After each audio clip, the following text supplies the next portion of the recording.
Hey guys, just wanted to show you this little heater, space heater I picked up. We're having some extreme cold temperatures right now, so I mean, I have oil heat, but this time of year, February, I like to try to offset it more with these electric heaters. So I wanted something different than what I had in a typical space heater I had, so I picked this up, and it's called StyleWell, Kingham infrared electric stove. And you can see the dimensions here. It's a little bigger than the ones I normally have.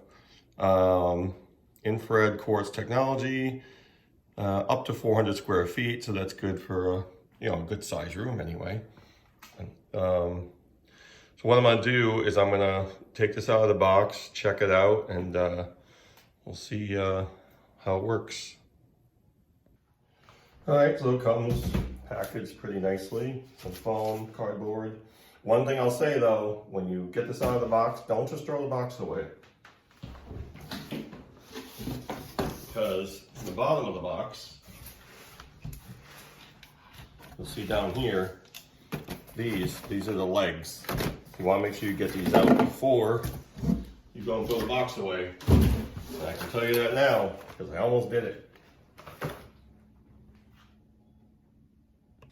All right, so I got it out of the plastic and everything. It's easy to unwrap.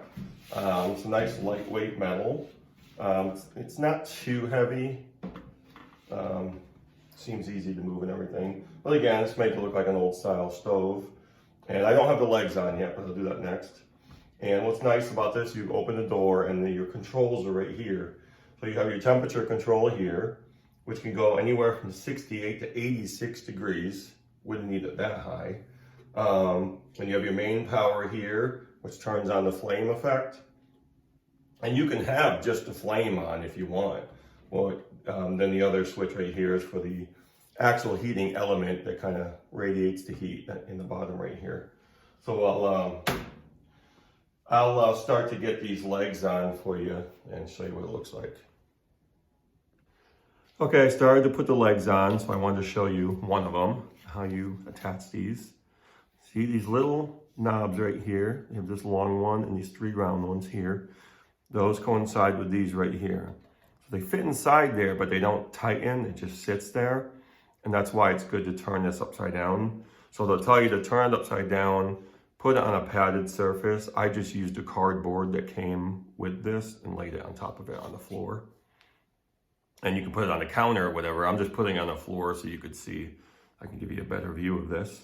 So those little knobs there, they just fit inside there and it'll sit just like that. Again, this won't lock in, it'll just sit.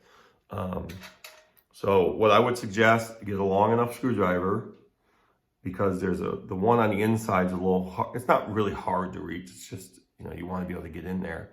And use a screwdriver with a magnetic tip like this so that you can take the screw and just set it on there, and it'll hold for you while you are screwing it in. And everything's pre-drilled, so once you get it down there and it stops turning, then it's tight. That's where it needs to be. And again, just have the screw holding onto the magnet on the screwdriver. And most of the screwdrivers will have that tip. So it just makes things so much easier. And I don't know if you can see the hole from here, but it's down in the back of here. You can probably see that. So I'll just slowly line this up. And if this isn't something you do all the time, it can be a little more difficult, but it's really not that hard if you just take your time and just watch what you're doing. And a screwdriver, I have plenty of clearance.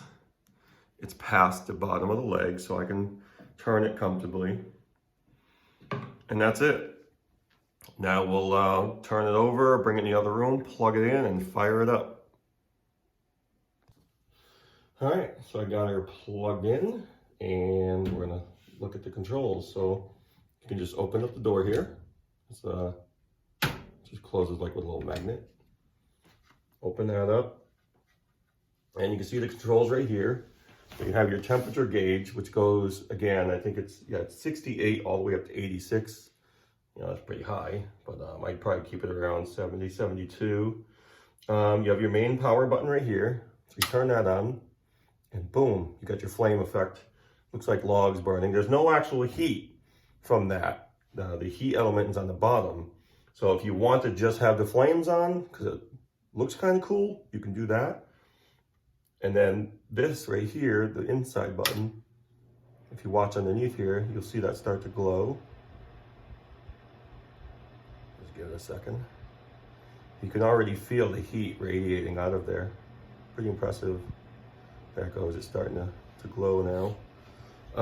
Yeah, it's quite a bit, and I like how it's down low like that because it kind of spreads across the floor. Because even holding your hand a few feet from it, you can really feel it. Now, you can't use, you know, just that, you know what I mean? You have to have the main power button on, you see? So if I have this off and this off, I can't turn that heating element on without this. So you have to have that, like that. So if I turn this off, it turns everything off. That's the main button right there. So you can have the heating element off with the flame on, but not vice versa. So if I try to just turn the heating element on, you can't do it. You have to have this main power on. So you can have both, or you can have just the flame, not just the heating element. So just to keep that in mind. So yeah, I mean, I guess I'll figure it out. I'll, you know, let this heat up today or tonight. I gotta run to the property I manage sometime today. I might not have to. I kind of hope I don't have to. But anyway, you can see how this looks. The legs are plastic. Up here is a lightweight metal. This up here is not radiating heat. It just looks like it. All the heat is down underneath here. I'm sure my dog will be laying in front of that sometime tonight. But it's, you know, again, it's, what is it, 20 inches high? So it's pretty big compared to the space heaters I usually have. 17 wide. They call it 17 wide. It doesn't look quite that wide. 10 inches deep. That's not bad. So the overall, with the top, they call it 17, but it's a pretty big heater. I mean, when you think about it, and it's 400 square foot coverage. So, I mean, this room is like 2 something, maybe 215. So it's, even for a pretty good sized room, this will heat right up. It's cool to the touch, so you don't have to worry about any of that. The sides, just be mindful, it's just under here, and you can obviously see that glowing. So you can really feel that heat blowing out. Yeah, we'll see. I mean, I just unwrapped it, so, I mean, I can give you updates in a couple months. This will help me to offset the oil heat, because usually once February hits, that's what I'll do. And obviously that'll make my electric bill a little higher, but, you know, it's either $1,000 a month for heating fuel, or, you know, $300 to $400 a month for electric, which probably what my next electric bill will be if I'm using a couple of these. But hopefully it'll kind of balance things out until we get into April. But for now, I like the way it looks. I like the way it runs. I like the amount of heat I really feel radiating out of here. You know, and again, you can adjust it right here. I don't need it, you know, on 77 or 86, but I can keep it in between, maybe around 70, 72 or something.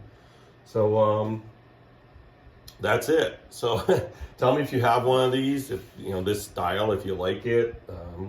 What do you think about this one? I just, you know, obviously it looks cool, but let's see how long it actually works. But I do like the look. I can't wait to see that glow tonight. It's pretty nice actually. So yeah, let me know in the comments what you think about it. If you've seen these, I got a really good deal on them. They were regular $129, but Home Depot has mine clearance already for $33 a piece. Unbelievable deal if you have them in your area. It didn't say that online, or maybe I missed that, but when I went there and saw they were on a clearance area, I had to ask a couple times, are you sure that's the price?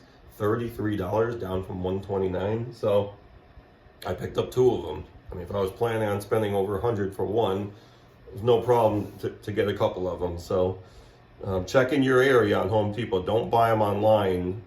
If you have a Home Depot close to you, go to the store, ask them where their heaters are, because right now they've got them in a clearance area, because they're already clearing stuff out for spring. So be mindful of that. So yeah, if you can get that deal, go out and get them. They make a nice gift, or if you just need something extra to offset your heating bill for now. All right, I'm gonna stop rambling. I hope you guys enjoyed this video, and I will see you in the comments.